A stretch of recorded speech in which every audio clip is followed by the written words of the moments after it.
अवतार कंपनी के युवा सीईओ विजय अवस्थी की जिंदगी बाहर से देखने पर किसी सपने से कम नहीं थी।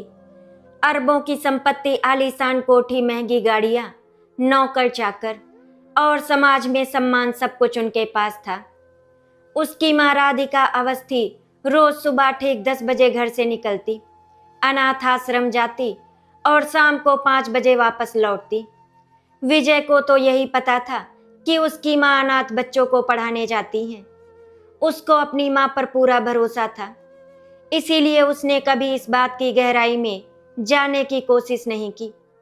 लेकिन जिस दिन उसके दोस्त राहुल ने उसे बताया कि उसकी मां रोज एक छोटे से कमरे में रहने वाली बूढ़ी औरत से मिलने जाती हैं, उसे यकीन ही नहीं हुआ कि उसकी मां उससे कोई बात छुपा सकती हैं। उस रात विजय पूरी रात सो नहीं पाया। उसके दिमाग में बार बार वही सवाल घूम रहा था कि आखिर वो बूढ़ी औरत कौन है जिसके लिए उसकी मां रोज उससे झूठ बोलती है। एक दिन उसने फैसला किया कि वो अपनी मां का पीछा करेगा। अनाथ आश्रम से निकलने के बाद राधिका जी शहर के एक पुराने इलाके में पहुंची, जहां छोटे छोटे मकान थे। विजय ने दूर से देखा कि उसकी मां एक छोटे से कमरे में गई। कमरे के अंदर एक कमजोर और बूढ़ी औरत चारपाई पर बैठी थी।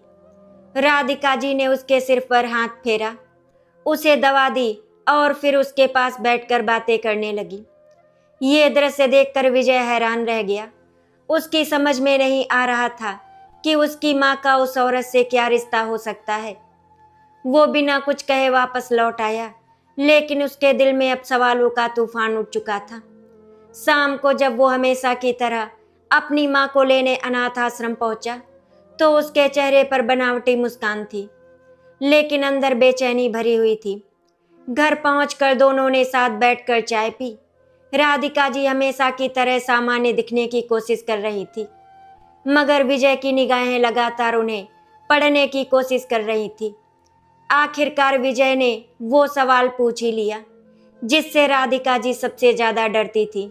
माँ, वो औरत कौन है जिससे आप रोज मिलने जाती हैं? ये सुनते ही राधिका जी के हाथ कांप गए, उनके चेहरे का रंग उड़ गया। कुछ क्षणों के लिए कमरे में ऐसा सन्नाटा छा गया जैसे समय रुक गया हो। उन्होंने नजरें नीचे झुका ली और बहुत धीमी आवाज में कहा, बेटा, उसके बारे में मुझसे मत पूछो। लेकिन विजय अब रुकने वाला नहीं था। वो बार बार सवाल करता रहा और आखिरकार राधिका जी की आंखों में आंसू बह निकले। राधिका जी ने खुद को संभाला और बोली, बेटा, उस औरत का तुमसे और मुझसे खून का रिश्ता है। विजय को ये बात समझ नहीं आई। वो हैरानी से अपनी मां को देखने लगा। उसके मन में हजारों सवाल पैदा हो गए। उसने कांपती आवाज में पूछा, मां, मेरा उनसे खून का रिश्ता कैसे हो सकता है? तभी राधिका जी ने वो सच बताया जिसने विजय की पूरी दुनिया बदल दी। उन्होंने कहा, बेटा, वो तुम्हारी असली मां है और मैं तुम्हारी मौसी हूं। ये सुनते ही विजय के पैरों तले जमीन खिसक गई। उसके हाथ से चाय का कप गिर गया। उसे ऐसा लगा जैसे किसी ने उसके अस्तित्व की नींव हिला दी हो। जिस महिला को वो पिछले 26 वर्षों से अपनी मां मानता आया था, वो उसकी मां नहीं बल्कि मौसी थी। राधिका जी ने फिर अपनी जिंदगी का वो दर्दनाक अध्याय सुनाना शुरू किया जिसे उन्होंने वर्षों से अपने सीने में दबा कर रखा था। उन्होंने बताया कि एक भयानक सड़क दुर्घटना में उनका पूरा परिवार खत्म हो गया था। पति, बच्चे और घर के सभी अपने उनसे छिन गए थे। उस हादसे के बाद उनके जीने की सारी इच्छाएं समाप्त हो गई थी। वे हर दिन मौत की दुआ मांगती थी। तभी उनकी बड़ी बहन सुमन ने 8 महीने के छोटे विजय को उनकी गोद में डालते हुए कहा था, आज से ये तुम्हारा बेटा है, तुम इसके लिए जीना। उस दिन के बाद मैंने अपनी पूरी जिंदगी तुम्हारे नाम कर दी और फिर मैंने कभी अपने बारे में नहीं सोचा, बस तुम्हारी खुशियों को ही अपना जीवन बना लिया। विजय ये सब सुन रहा था और उसकी आंखों से लगातार आंसू बह रहे थे। उसे पहली बार एहसास हो रहा था जिसे वो माँ कहता है, उसने उसके लिए कितना बड़ा त्याग किया है। विजय ने अपनी असली माँ के बारे में पूछा तो राधिका जी ने बताया, कुछ महीने पहले एक वृद्धाश्रम में उन्हें अपनी बहन सुमन मिली थी। उनके दोनों बेटे विदेश जाकर बस चुके हैं। उन्होंने अपनी माँ को बोझ समझकर छोड़ दिया था। उनके पति तो पहले ही दुनिया छोड़ चुके थे और अब बुढ़ापे में उनका कोई सहारा नहीं था। वृद्धाश्रम में भी उनकी ठीक से देखभाल नहीं हो रही थी। तब मैं उन्हें वहां से निकालकर किराए के एक छोटे से कमरे में ले आई और उनकी देखभाल के लिए एक नर्स रख दी। मैं रोज उनसे मिलने जाती थी ताकि उनको कभी अकेलापन महसूस ना हो। ये सब सुनकर विजय का दिल टूट गया। उसे समझ नहीं आ रहा था कि कोई बेटा अपनी माँ के साथ इतना बड़ा अन्याय कैसे कर सकता है। उसके सामने अपनी दो माँओं के चेहरे घूम रहे थे। एक माँ जिसने उसे जन्म दिया था और दूसरी माँ जिसने उसे पाल पोस कर इतना बड़ा बनाया था। सुबह जब विजय की आंख खुली तो पूरी रात की जागी हुई बेचैनी अब भी उसके चेहरे पर साफ दिखाई दे रही थी। एक ही रात में उसकी पूरी जिंदगी बदल चुकी थी। विजय जितना इस सच के बारे में सोचता उतना ही उसका दिल भारी होता जाता। आखिरकार वो नीचे आया जहां राधिका जी पूजा कर रही थी। उनकी आंखों के नीचे भी रात भर जागने के निशान साफ दिखाई दे रहे थे। विजय कुछ पल चुपचाप उन्हें देखता रहा, फिर उसके पास जाकर घुटनों के बल बैठ गया। उसने उनका हाथ पकड़ लिया और बोला, माँ चाहे दुनिया कुछ भी कहे, आप ही मेरी माँ है। जिसने मुझे जन्म दिया वो मेरी जननी है, लेकिन जिसने मुझे जीना सिखाया, जिसने मुझे संस्कार दिए, जिसने हर दुख में मेरा साथ दिया वो आप हैं। ये सुनते ही राधिका जी की आंखें भर आई। उन्होंने विजय के सिर पर हाथ फेरते हुए उसे सीने से लगा लिया। लेकिन विजय के मन में एक सवाल अभी भी लगातार चुभ रहा था। आखिर उसकी असली माँ सुमन जी के बेटे कहाँ हैं? क्या उन्हें अपनी माँ की हालत के बारे में कुछ भी पता नहीं था, या फिर वे जानबूझकर उन्हें छोड़ चुके थे? उसी दिन विजय ने तय कर लिया कि वो इस सच्चाई को भी जानकर रहेगा। उसने अपने कुछ भरोसेमंद लोगों को इस काम में लगा दिया। धीरे धीरे जो सच्चाई उसके सामने आई, उसे सुनकर उसका खून खौल उठा। सुमन जी के दोनों बेटे विदेश में आराम की जिंदगी जी रहे थे। आलीशान घर, बड़ी बड़ी गाड़ियां और महंगी जिंदगी, सब कुछ था उनके पास। लेकिन अपनी बूढ़ी माँ के लिए उनके दिल में कोई जगह नहीं थी। जब विजय ने ये सब सुना तो उसे विश्वास नहीं हुआ। वो सोच भी नहीं सकता था कि कोई बेटा अपनी माँ के साथ इतना निर्दयी व्यवहार कर सकता है। कुछ दिनों बाद विजय ने एक और फैसला लिया। वो खुद अपने उन दोनों भाइयों से बात करेगा। उसने काफी कोशिशों के बाद उनके नंबर हासिल किए और वीडियो कॉल की। शुरुआत में दोनों ने विजय को पहचानने से इनकार कर दिया, लेकिन जब विजय ने अपना परिचय दिया और सुमन जी का नाम लिया तो उनके चेहरे बदल गए। उन्होंने कभी सपने में भी नहीं सोचा था कि उनको अवतार कंपनी का CEO फोन कर सकता है। विजय ने सोचा था कि शायद वे अपनी माँ की हालत सुनकर भावुक हो जाएंगे, लेकिन ऐसा कुछ नहीं हुआ। उनमें से एक ने ठंडी आवाज में कहा, देखिए, हम अपनी जिंदगी में बहुत व्यस्त हैं। माँ बूढ़ी हो चुकी हैं, हम उनकी जिम्मेदारी नहीं उठा सकते। ये सुनते ही विजय का दिल बैठ गया।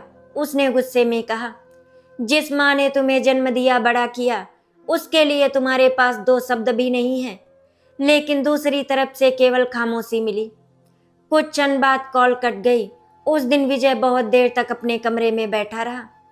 उसे पहली बार एहसास हुआ कि इंसान के पास पैसा कितना भी हो, अगर उसके अंदर संस्कार नहीं तो वो सबसे गरीब है। उसे राधिका जी की बातें याद आने लगी।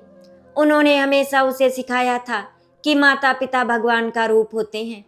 शायद यही वजह थी कि आज वो अपनी दोनों माँओं के लिए इतना दर्द महसूस कर रहा था। विजय ने राधिका जी के सामने जाकर कहा, माँ, अब मौसी वहाँ अकेली नहीं रहेंगी, मैं उन्हें यहाँ लेकर आना चाहता हूँ। ये सुनते ही राधिका जी की आंखों में चमक आ गई। वर्षों से उनके मन में यही इच्छा थी, लेकिन वे कभी विजय पर अपनी इच्छा थोपना नहीं चाहती थी। उन्होंने कांपती आवाज में कहा, बेटा, क्या सच में तुम्हें कोई आपत्ति नहीं होगी? विजय मुस्कुराया और बोला, माँ, मुझे गर्व होगा।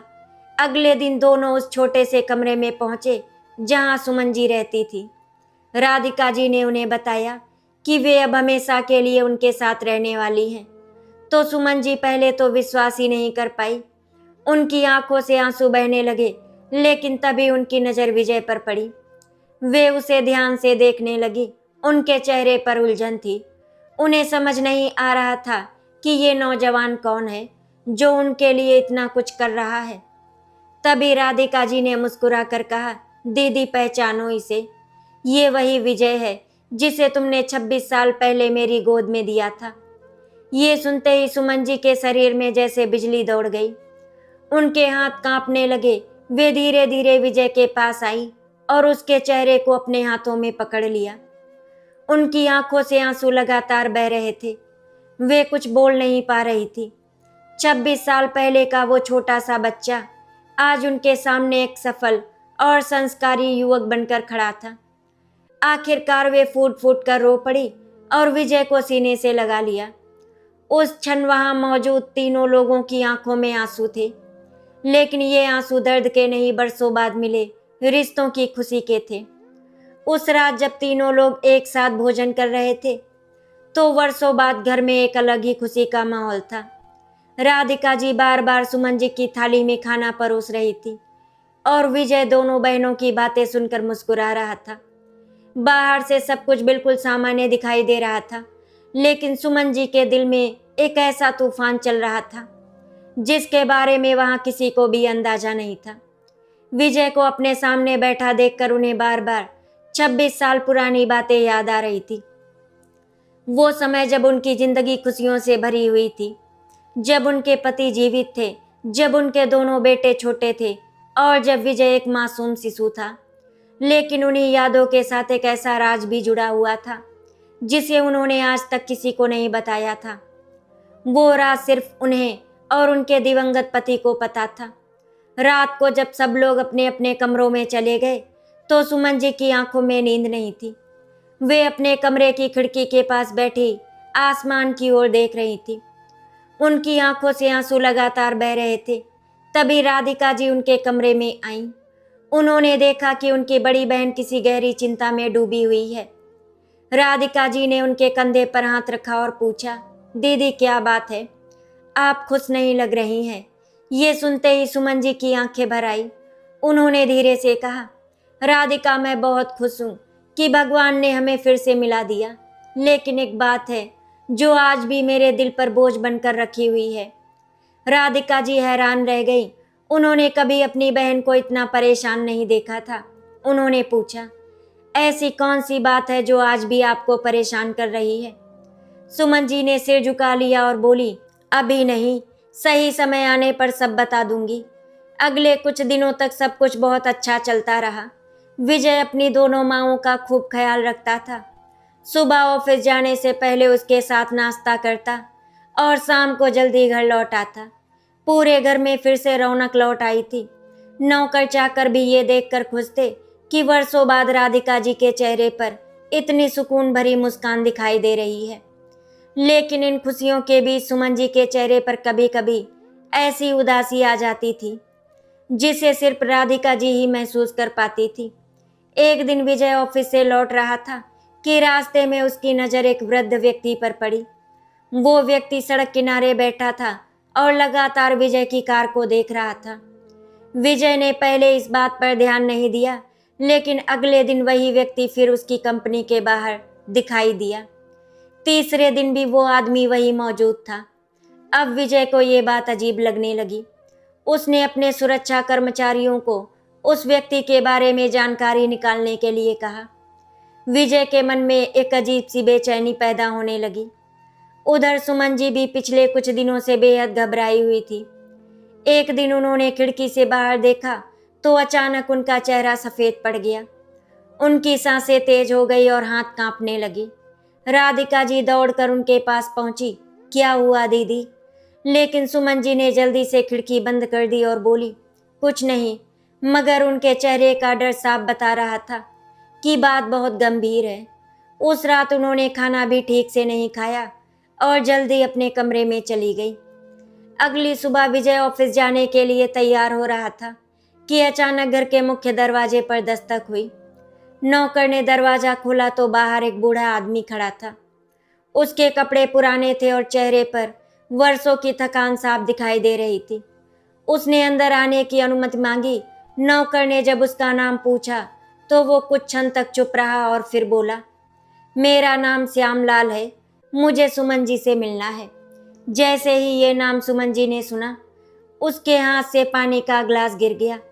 उनकी आंखों में डर साफ दिखाई देने लगा। राधिका जी और विजय दोनों हैरान थे। वे समझ नहीं पा रहे थे कि आखिर ये आदमी कौन है जिसका नाम सुनते ही सुमन जी इतनी घबरा गई। विजय ने उस बूढ़े व्यक्ति को अंदर बुला लिया। जैसे ही श्यामलाल ड्राइंग रूम में पहुंचा, उसकी नज़र सीधे सुमन जी पर पड़ी। दोनों कई सेकंड तक एक दूसरे को देखते रहे। फिर श्यामलाल की आंखों से आंसू निकल पड़े।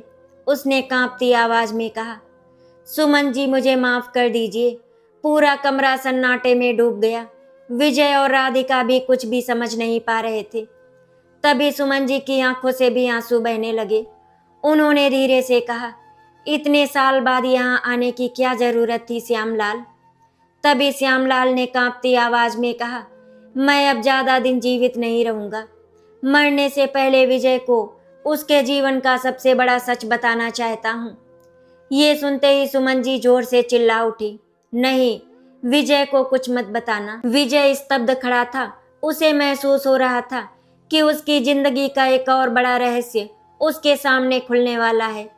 श्यामलाल के मुंह से ये सुनते ही कि वो विजय को उसके जीवन का सबसे बड़ा सच बताना चाहता है, राधिका जी की धड़कनें तेज हो गई और विजय एकटक कभी सुमन जी को देख रहा था तो कभी श्यामलाल को।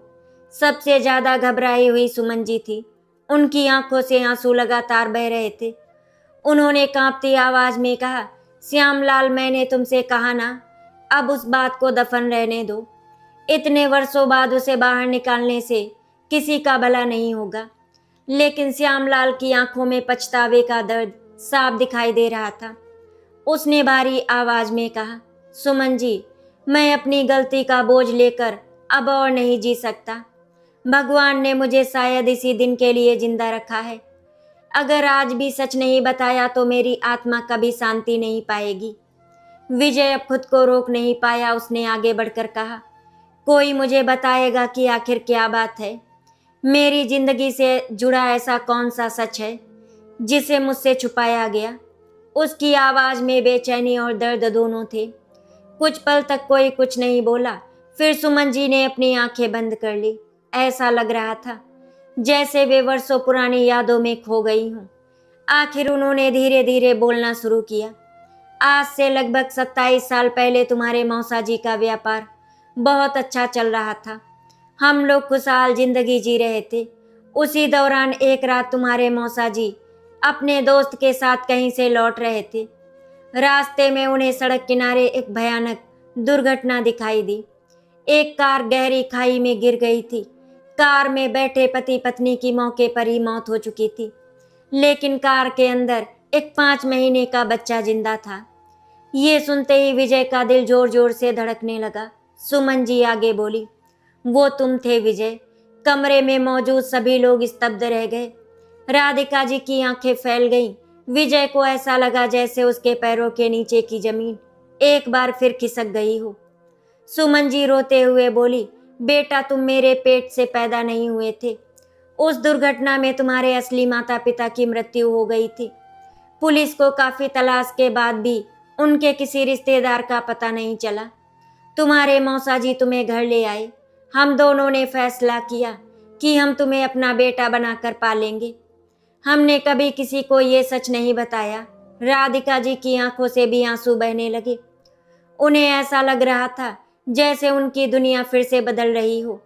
सुमन जी ने आगे कहा, जब राधिका का पूरा परिवार उस हादसे में खत्म हो गया और वो जीने की इच्छा खो बैठी, तब मैंने तुम्हें उसकी गोद में दे दिया।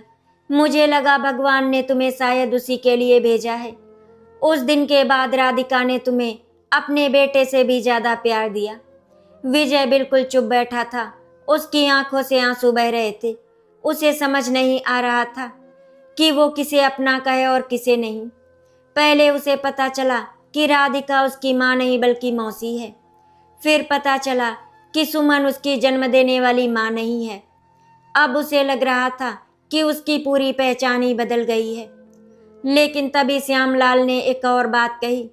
सुमन जी ने पूरी बात नहीं बताई है। सुमन जी ने घबरा कर उसकी तरफ देखा। श्यामलाल बोला, उस दुर्घटना के बाद पुलिस ने कार से कुछ सामान बरामद किया था। उसमें एक बैग भी था। उस बैग में कुछ दस्तावेज और एक डायरी थी। विजय ने हैरानी से पूछा, फिर? श्यामलाल की आंखें झुक गई।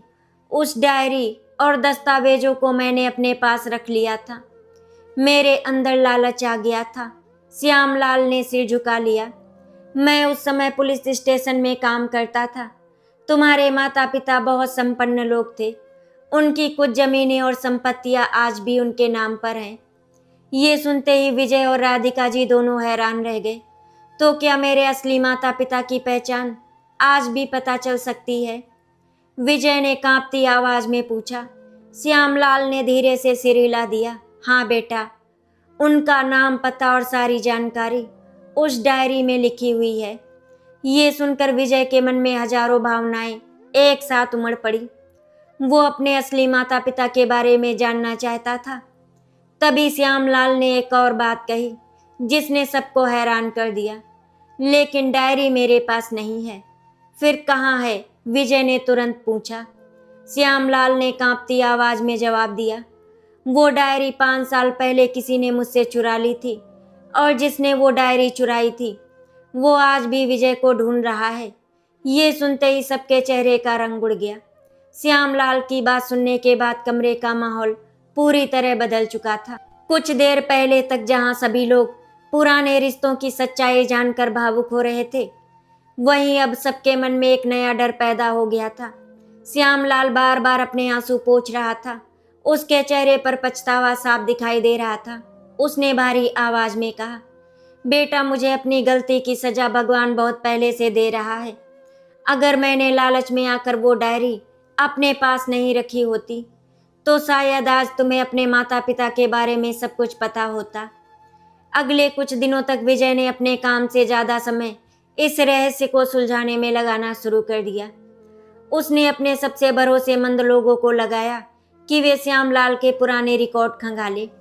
ये पता लगाने की कोशिश की जाए कि 5 साल पहले उसके संपर्क में कौन कौन लोग थे।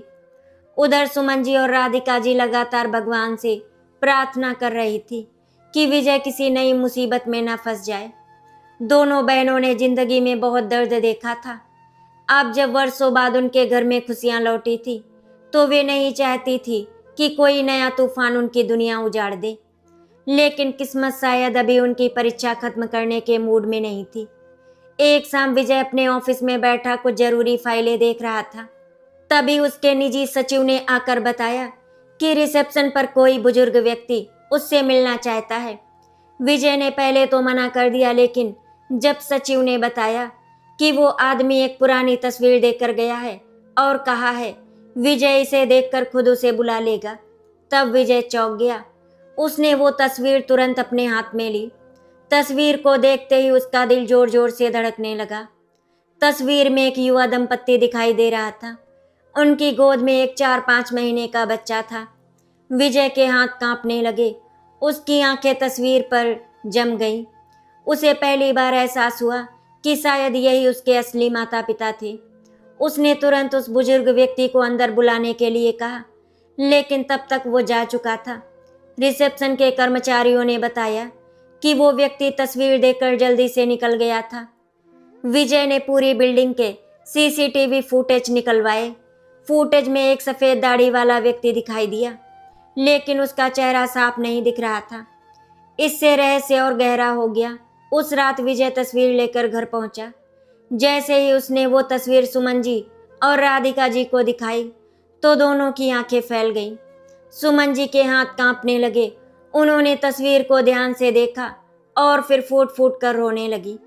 राधिका जी भी हैरान थी। उन्होंने पूछा, दीदी क्या हुआ? सुमन जी ने कांपती आवाज में कहा, यही वो तस्वीर है जो उस दुर्घटना के समय बच्चे के साथ मिली थी। ये सुनकर विजय के शरीर में सिरन दौड़ गई। इसका मतलब था कि तस्वीर देने वाला व्यक्ति उस पुराने रहस्य के बारे में सब कुछ जानता था। इसके बाद घर की सुरक्षा और बढ़ा दी गई। विजय के सुरक्षा अधिकारियों को हर संदिग्ध व्यक्ति पर नजर रखने का आदेश दिया गया, लेकिन इसके बावजूद कुछ ऐसा हुआ जिसने सभी को डरा दिया। एक रात लगभग 2 बजे विजय के कमरे की खिड़की पर किसी ने पत्थर फेंका। आवाज सुनकर विजय जाग गया। उसने खिड़की खोली तो नीचे कोई नहीं था, लेकिन जमीन पर एक लिफाफा पड़ा हुआ था। विजय तुरंत नीचे गया और वो लिफाफा उठा लाया। जब उसने उसे खोला तो उसके अंदर एक चिट्ठी थी। चिट्ठी में लिखा था, अगर अपने असली माता पिता की सच्चाई जाननी है तो कल शाम 5 बजे पुराने शिव मंदिर के पीछे अकेले आना। अगर किसी को साथ लाए तो सारी सच्चाई हमेशा के लिए दफन हो जाएगी। ये पढ़कर विजय का दिल तेज धड़कने लगा। राधिका जी और सुमन जी दोनों डर गई। उन्होंने विजय को वहां जाने से मना किया, लेकिन विजय अब पीछे हटने वाला नहीं था। उसने पूरी जिंदगी एक झूठी पहचान के साथ बिताई थी। अब जब सच्चाई उसके इतने करीब थी, वो उसे खोना नहीं चाहता था। पूरी रात घर में कोई नहीं सो पाया। राधिका जी बार बार भगवान के सामने दीपक जलाकर प्रार्थना करती रहीं। सुमन जी को बार बार ऐसा लग रहा था कि कोई बड़ी अनहोनी होने वाली है। अगले दिन शाम के करीब 4 बजे विजय घर से निकल गया। उसने किसी को अपने साथ नहीं लिया, लेकिन सुरक्षा के लिए अपने कुछ लोगों को दूर दूर निगरानी करने का निर्देश दे दिया। ठीक 5 बजे वो पुराने शिव मंदिर के पीछे पहुंचा। वहां चारों तरफ सन्नाटा था। कुछ देर तक उसे कोई दिखाई नहीं दिया। फिर अचानक एक बूढ़ा आदमी धीरे धीरे उसकी ओर बढ़ता हुआ दिखाई दिया। उसके हाथ में एक पुराना चमड़े का बैग था। जैसे जैसे वो पास आता गया, विजय का दिल और तेज धड़कने लगा। बूढ़े आदमी ने उसके सामने आकर बैग जमीन पर रखा और कहा, इस बैग में तुम्हारे अतीत का हर जवाब है। विजय कुछ बोल पाता उससे पहले ही अचानक पीछे से कई गाड़ियों के रुकने की आवाज आई। कुछ लोग तेजी से वहां पहुंचे। उनके चेहरों पर काले नकाब थे। उनमें से एक ने जोर से चिल्लाकर कहा, बैग हमें दे दो। ये देखकर बूढ़े आदमी के चेहरे का रंग उड़ गया। उसने घबराकर बैग विजय की तरफ बढ़ाया और बोला, बेटा इसे बचा लो, यही तुम्हारे माता पिता की आखिरी निशानी है। अगले ही पल वहां अफरा तफरी मच गई। नकाबपोश लोग विजय और उस बूढ़े आदमी की तरफ दौड़ पड़े। विजय ने बैग कसकर पकड़ लिया, लेकिन तभी उनमें से एक व्यक्ति का नकाब हट गया। उस चेहरे को देखते ही बूढ़ा आदमी डर के मारे चिल्ला उठा। नकाब हटते ही वहां मौजूद बूढ़े आदमी के चेहरे पर हवाइयां उड़ने लगी। उसके शरीर में डर साफ दिखाई दे रहा था। विजय ने जब उस व्यक्ति का चेहरा देखा तो वो उसे पहचान नहीं पाया, लेकिन बूढ़ा आदमी कांपते आवाज में बार बार एक ही बात दोहरा रहा था, यही है वो आदमी जिसने 5 साल पहले डायरी चुराई थी। यही है वो इंसान जिसने मुझे धमका कर सब कुछ छीन लिया था। उधर नकाबपोश लोगों का सरदार भी समझ चुका था कि अब उनका राज खुल चुका है। उसने अपने साथियों को इशारा किया और वे लोग विजय के हाथ से बैग छीनने के लिए उसकी तरफ बढ़ने लगे, लेकिन विजय पहले से सतर्क था। उसने तुरंत अपने सुरक्षा कर्मचारियों को संकेत दे दिया। अगले ही कुछ मिनटों में वहां चारों तरफ हलचल मच गई। विजय के लोग भी वहां पहुंच गए। नकाबपोश लोगों ने भागने की कोशिश की, लेकिन उन्हें घेर लिया गया। थोड़ी देर की मशक्कत के बाद सभी को पकड़ लिया गया। जब पुलिस पहुंची और पूछताछ शुरू हुई तो जो सच सामने आया उसने सभी को हैरान कर दिया। पता चला कि वो व्यक्ति एक बड़ा प्रॉपर्टी दलाल था। कई साल पहले उसे विजय के असली माता पिता की छोड़ी हुई संपत्तियों के बारे में जानकारी मिल गई थी। जब उसे पता चला कि उन संपत्तियों का असली वारिस एक छोटा बच्चा है जिसका कोई पता नहीं है, उसने मौका देखकर वो डायरी और उससे जुड़े कुछ दस्तावेज चुरा लिए थे। उसके बाद वो धीरे धीरे उन संपत्तियों को अपने नाम करवाने की कोशिश कर रहा था, लेकिन पूरी प्रक्रिया पूरी नहीं हो सकी क्योंकि कुछ मूल दस्तावेज उसके हाथ नहीं लगे थे। पुलिस ने उसके खिलाफ धोखाधड़ी और कई अन्य मामलों में कार्रवाई शुरू कर दी। इस बीच विजय कांपते हाथों से वो पुराना चमड़े का बैग खोल रहा था। उसकी सांसें तेज चल रही थी। वर्षों से जिस सच्चाई की तलाश उसे थी वो शायद इसी बैग के अंदर मौजूद थी। बैग के भीतर कई पुराने दस्तावेज, कुछ तस्वीरें, एक डायरी और कुछ पत्र रखे हुए थे। विजय ने कांपते हाथों से डायरी उठाई। जैसे जैसे वो उसके पन्ने पलटता गया, उसकी आंखें नम होती चली गई। डायरी उसके असली पिता की थी। उसमें उनके जीवन के संघर्ष, सपने और परिवार के प्रति प्रेम की बातें लिखी थी। ये पढ़ते ही विजय की आंखों से आंसू बह निकले। उसने पहली बार ऐसा महसूस हुआ जैसे वर्षों बाद उसके माता पिता उससे बात कर रहे हों। डायरी के साथ मिले दस्तावेजों से विजय को अपने असली माता पिता के बारे में पूरी जानकारी मिल गई। वे बहुत अच्छे और सम्मानित लोग थे। उन्होंने मेहनत से अपनी संपत्ति बनाई थी और अपने बेटे के लिए ढेर सारे सपने देखे थे, लेकिन किस्मत को कुछ और ही मंजूर था। विजय देर तक उन तस्वीरों को देखता रहा।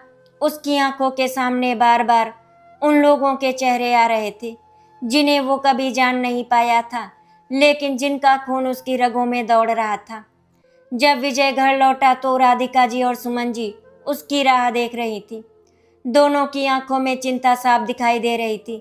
जैसे ही विजय अंदर आया, दोनों दौड़कर उसके पास पहुंची। विजय ने बिना कुछ कहे दोनों को गले लगा लिया। कुछ देर तक तीनों केवल रोते रहे। फिर विजय ने आंसू पोंछते हुए कहा, आज मुझे अपने माता पिता के बारे में सब कुछ पता चल गया, लेकिन एक बात भी समझ में आ गई कि इंसान को जन्म देने वाले माता पिता जितने महत्वपूर्ण होते हैं, उतने ही महत्वपूर्ण वे लोग भी होते हैं जो उसे प्यार और संस्कार देकर बड़ा करते हैं। ये सुनकर राधिका जी और सुमन जी दोनों की आंखों से आंसू बह निकले। विजय ने राधिका जी का हाथ पकड़कर कहा, माँ, अगर आपने मुझे नहीं संभाला होता तो शायद मैं आज इस मुकाम पर कभी नहीं पहुंच पाता। फिर उसने सुमन जी की तरफ देखकर कहा, मौसी, अगर आपने मुझे उस समय माँ की गोद में नहीं दिया होता तो शायद माँ भी आज इस दुनिया में नहीं होती। आप दोनों ने मिलकर मेरी जिंदगी बनाई है। कुछ महीनों बाद अदालत के आदेश से विजय को उसके असली माता पिता की सारी संपत्ति वापस मिल गई, लेकिन विजय ने उस संपत्ति का बड़ा हिस्सा समाज सेवा में लगाने का फैसला किया। उसने अपने माता पिता की याद में एक बड़ा अनाथ आश्रम और वृद्धाश्रम बनवाया, जहां बेसहारा बच्चों और बुजुर्गों की देखभाल की जाने लगी। उस संस्थान का नाम उसने राधिका सुमन परिवार आश्रय रखा। जब उद्घाटन के दिन राधिका जी और सुमन जी ने वो नाम देखा तो उनकी आंखें भर आई। उन्हें महसूस हुआ कि उनका सारा संघर्ष और त्याग सफल हो गया है। समय बीतता गया। अब उस विशाल कोठी में पहले से कहीं ज्यादा खुशियां थी। राधिका जी, सुमन जी और विजय एक परिवार की तरह रहते थे। हर शाम तीनों साथ बैठकर चाय पीते, पुरानी बातें करते और भगवान का धन्यवाद करते। सुमन जी अब अपने बेटों को याद करके रोती नहीं थी। उन्होंने स्वीकार कर लिया था कि रिश्ते केवल खून से नहीं बनते, बल्कि प्यार, त्याग और संस्कार से बनते हैं। उधर विजय भी हर दिन ये महसूस करता था कि भगवान ने उससे उसके जन्म देने वाले माता पिता को भले ही छीन लिया हो, लेकिन बदले में उसे दो ऐसी माएं दी थी जिन्होंने अपने प्यार से उसकी जिंदगी को अनमोल बना दिया। एक दिन शाम को दोनों बहनें छत पर बैठे सूर्यास्त देख रही थी। विजय भी उनके पास आकर बैठ गया। सुमन जी ने मुस्कुराते हुए कहा, राधिका, तुम सही कहती थी, भगवान देर से देता है लेकिन देता जरूर है। राधिका जी ने अपनी बहन का हाथ पकड़ लिया। विजय ने दोनों के कंधे पर हाथ रख दिया। तीनों की आंखों में संतोष था। डूबते सूरज की सुनहरी किरणें उनके चेहरों पर पड़ रही थी और ऐसा लग रहा था जैसे वर्षों का दर्द आखिरकार खुशियों में बदल चुका हो।